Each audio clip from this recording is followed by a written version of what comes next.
ဒီနေ့တငယ်ချင်းနေညနေအိမ်ကိုလာလဲမယ်ဆိုတော့ဘာကျူးရမှလည်းမသိဘူးဖြစ်နေတယ်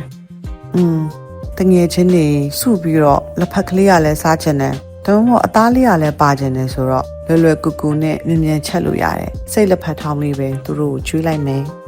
သူကချင်းချင်းငန်းငန်းဆက်ဆက်ကလေးနဲ့စားလို့ရလဲကောင်းတယ်စီလည်းမပါဘူးသားတက်ကလည်းပါဝင်တာဖြစ်တဲ့အတွက်ကြောင့်မို့လို့ဝိတ်ချနေတဲ့အချိန်မှာလည်းစားလို့ရတယ်အာဟာရလည်းရှိတယ်အရသာလည်းရှိတယ်လက်ဖက်လည်းပါဝင်တာဖြစ်တဲ့အတွက်ကြောင့်မို့လို့အန်တီအောက်ဆီဒန့်လည်းပါတယ်အရင်ဆုံးမီးလုံးစုံတွေကိုချက်သွန်ပြူနဲ့အင်သီးစိမ့်လေးတွေထောင်းပေးမယ်စိတ်သားကြောင့်မီးပုတ်ကလေးတွေကိုလည်းခြွေပြီးတော့ထည့်ပေးလိုက်မယ်စီမဖာတဲ့လက်ဖက်အသားလေးတွေကိုထည့်ပေးလိုက်မယ်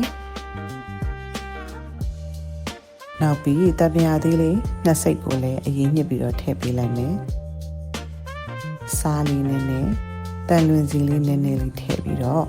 အားလုံးကိုရောသမမှုရအောင်လို့ထောင်းပေးလိုက်ပါမယ်ရှင်ခုဆိုလို့ရှိရင်တော့စားလို့လည်းအရန်ကောင်းအာဟာရလည်းပြည့်ဝ nutrition နဲ့ antioxidant တွေလည်းကောင်းတဲ့စိတ်လက်ဖက်ထောင်းလေးရပါပြီရှင်နောက်ရက်တွေမှာလည်း The Taylor Rose မှာ healthy diet food တွေကိုတင်ဆက်ပေးသွားမှာဖြစ်လို့ stay tuned